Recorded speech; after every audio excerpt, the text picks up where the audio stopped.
gihapon. Pwede sab ko ninyong tawagong Ma'am Ethel. Karong adlaw, tun-an ta ang usa sa mga letra sa alpabetong Binisaya. Andam na ba mo? Karon, aduna ko ipakita ang mga hulagway. Atong ilipon ang mga ngalan ni ini. Unsay ngalan ani nga hulagway? Sakto, mata. Kini, unsay ngalan ani nga hulagway? Sakto, mani. Kani daw, unsay ngalan ani nga hulagway? Sakto, makina. Kini, unsay ngalan ani nga hulagway? Sakto, manok. Kini, unsay ngalan ani nga hulagway? Sakto, mangga. Karon, atong balikan ang mga ngalan sa mga hulagway nga atong natun-an.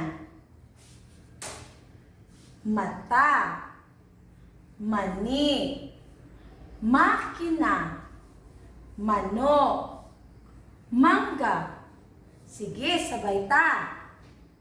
Mata, mani, makina, manok, mangga. Sige daw, kamo na lang.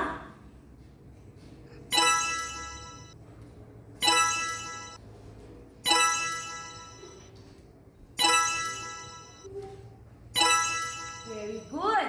Karon, unsa ang inyong nakita sa mga ngalan sa mga hulagway? Sakto, pareho sila sinugdanang letra. Kini ang letrang M. Letrang M. Uppercase, lowercase sa letrang M. Uppercase, lowercase sa letrang M. Ang letrang M adunay tingog na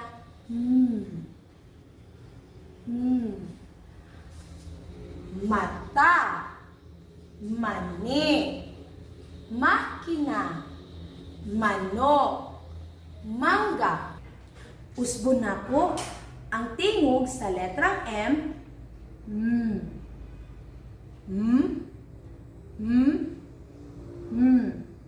Sige, karon sabay ta.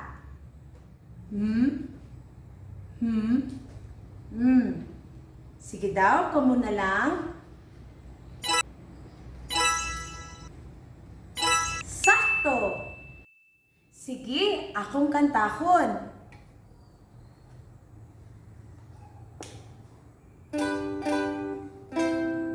Unsa ang tingog sa letrang M?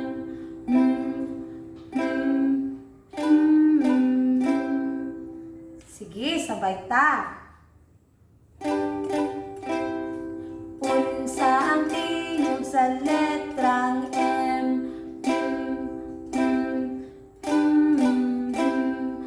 Karon, kamo na lang. Unsa ang tingog sa letrang M?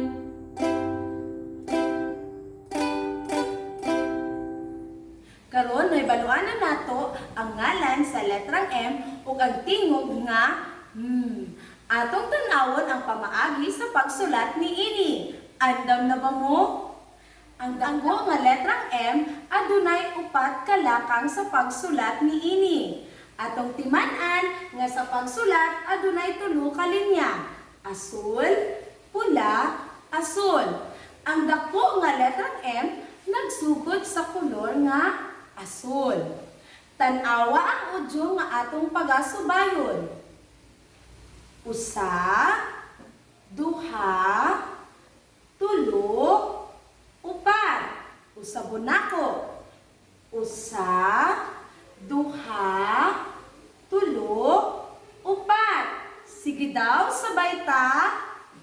Usa, duha, tulo, upat. Sige, kamo na lang. Usa, duha, tulo, upat. Karon, atong isulat sa hangin. Andam na ba mo? Usa,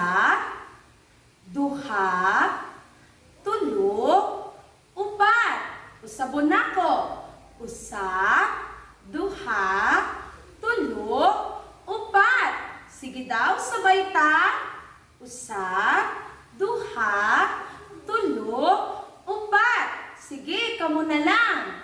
Usa, duha, tulo, upat.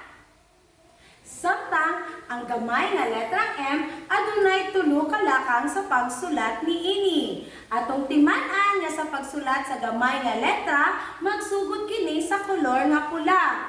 Tan-awa ang udyom o arrow nga atong pagasubayon. Usa, duha, tulo. Usabon nako. Usa, duha, tulo. Sige daw sabay ta. Usa, duha, tulo. Karon kamo na lang. Usa, duha, tulo. Ug karon atong isulat sa hangin. Usa, duha, tulo. Usabon nako. Usa, duha, tulo. Sige daw sabay ta. Usa, duha, tulo. Karon kamo na lang.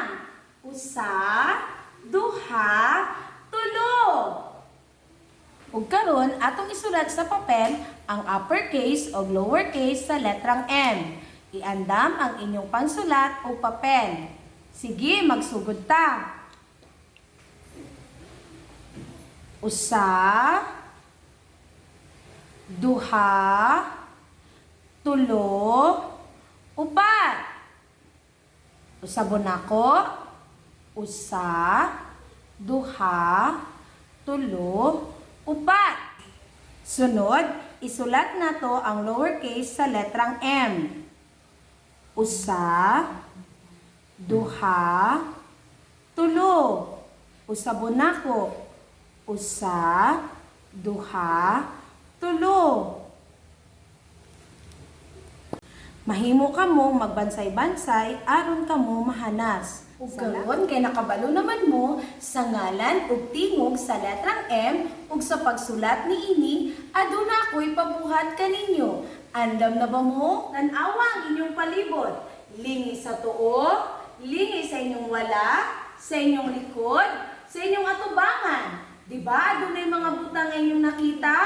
Sige daw, pangita og mga butang nga ang ngalan nagsugod sa letrang M. Letrang M nga adunay tingog na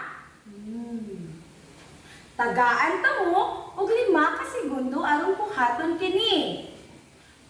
Usa, duha, tulo, upat, 5. Sa inyong ginikanan o kauban sa balayang inyong tubag. Kung sakto ba nga nagsugod sa letrang M ang mga ngalan sa butang nga inyong nakitaan.